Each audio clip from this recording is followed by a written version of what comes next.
Hello, YouTubers. How are you? It's been a little while since I made my last video. It's because pretty much nothing's really been going on. Well, I can't say that. I can do updates. Last thing I think you guys knew was that I had finalized my third nutritionist visit. Woo! Celebratory time. I went out and I carbed up. Not a good thing. I went from a sugar of, I think the lowest I hit was 97, which is right in the range of normal, all the way up to 300 and something.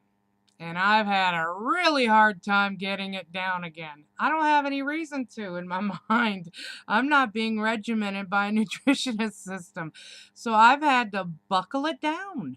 I've had to absolutely no carbs, none. I don't do the rice, and this is the most horrible season to be trying to do this in. Everywhere I go, there's cookies, there's fudge, there's cake, there's pies, there's mashed potatoes and gravy. There's everything I can think of that I love sitting right in front of me, and I refuse every bit of it. I will not eat it unless it's a protein and has virtually little to no carbs in it. So I've been working on that, and I have managed to successfully get my sugars down to, at this point, yesterday, 139. Let me tell you where it was when after I hit that 97, and I went out and I carved myself up. It's been a while. I had actually missed a whole day and I don't remember where it was, but it was in here somewhere. 223 was one read here. 325, 245, 305, 289, 248. It was in the 200s most of the time. So getting it down yesterday to 139, which is only 40 points above where it needs to be, is pretty darn good for having that. But it's been about 3 weeks, I guess. I should have never backslid, but I did. I'm going to do another read. I haven't done one yet today, and we're going to see what today's read is. And hopefully, all I had was a salad yesterday, some hot links, and some taco soup. I should put that recipe up, that taco soup recipe. It's really low in carbs. I actually have it on my personal blog and on the other blog that I have. Now, I want to show you, if you're diabetic, how you can do this without pricking your finger and it works. Most of us who are diabetic, and I'm type 2, which means I'm only diabetic because of the weight, not because that's something I was born with. Most of us who are diabetic, well, some of you are new, so you want to know. You get your little meter. See, get your little meter, you get your little strips. Sometimes you have to code them up. This one is a non-coded thing. You don't have to code anything, which is really nice. It's called Freestyle Light. So if you want a non-coding one and are not technically oriented, that's the one to get. So you take your strip out, you put it in a thing. I want to show you. On mine, it blinks a little thing to tell me that it's ready. Do you see that little drop there blinking? That's telling me that it's ready. So it gives me about a minute, and I've probably been over a minute here. I pull my little thing so that my needle is pulled all the way back, and if I push the button, it'll go forward, which will prick my skin. So I pull it all the way back, and here on your arm or up here, I choose to do it right here in this area. I'll show you. If you're grossed out by blood, you might want to close your eyes. I push that little button. I push down on this to get the drop of blood. Really, it doesn't need a whole lot of blood. You see that? You see that? That's the blood right there, okay? So I'm going to take my little strip, and I'm going to hit that blood.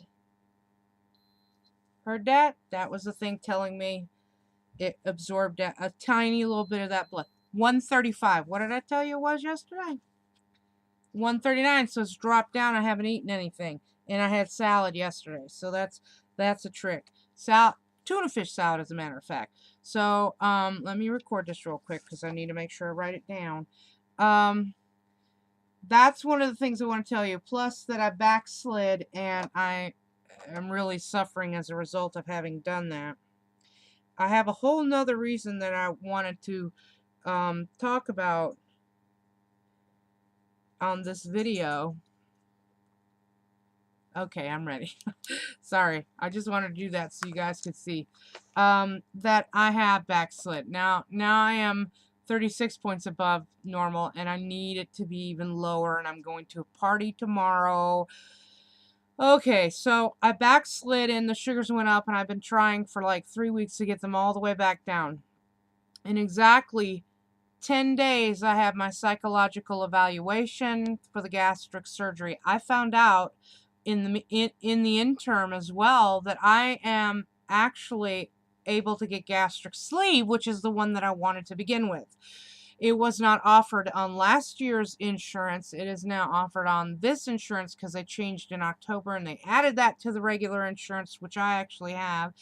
And now gastric sleeve is an option. Gastric sleeve used to only be available to you if you were 600 pounds or more overweight. When you were considered that heavy, they'd use the sleeve to do a pre-surgery for you so then you could get gastric bypass.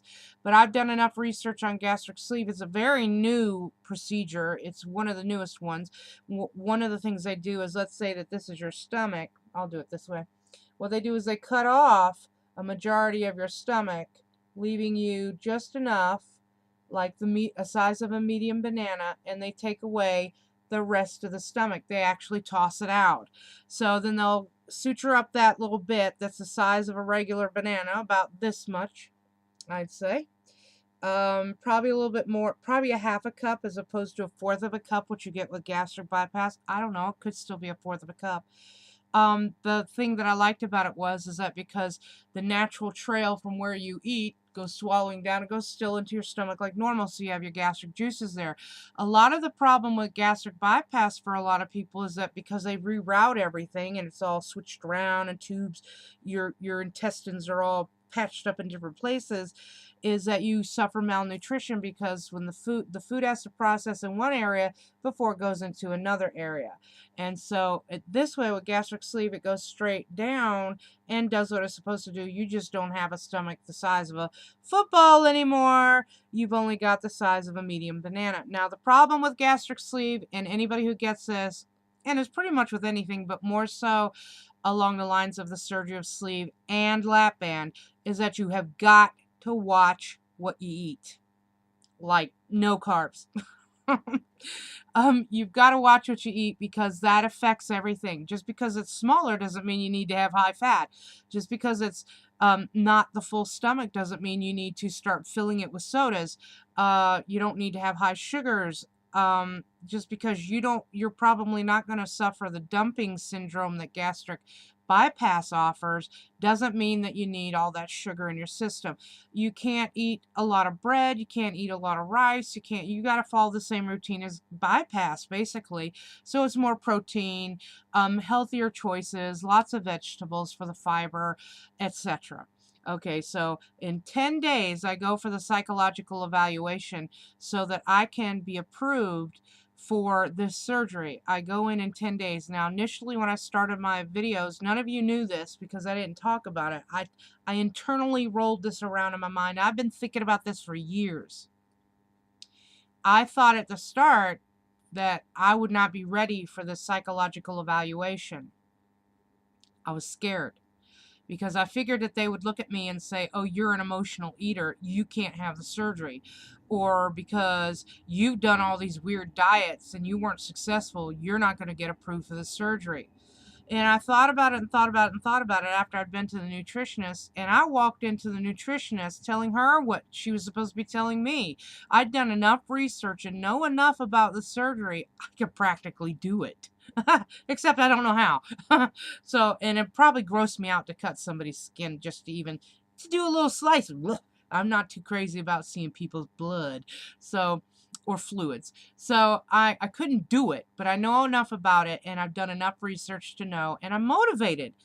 Although I did I did carb up and I'm suffering that now. But that's what you get for sliding, is that you realize you take the lesson, you learn the lesson, and you realize that, you know what? I did a bad thing. I won't do that again. And you learn from it and you never repeat it, or you try not to repeat it again.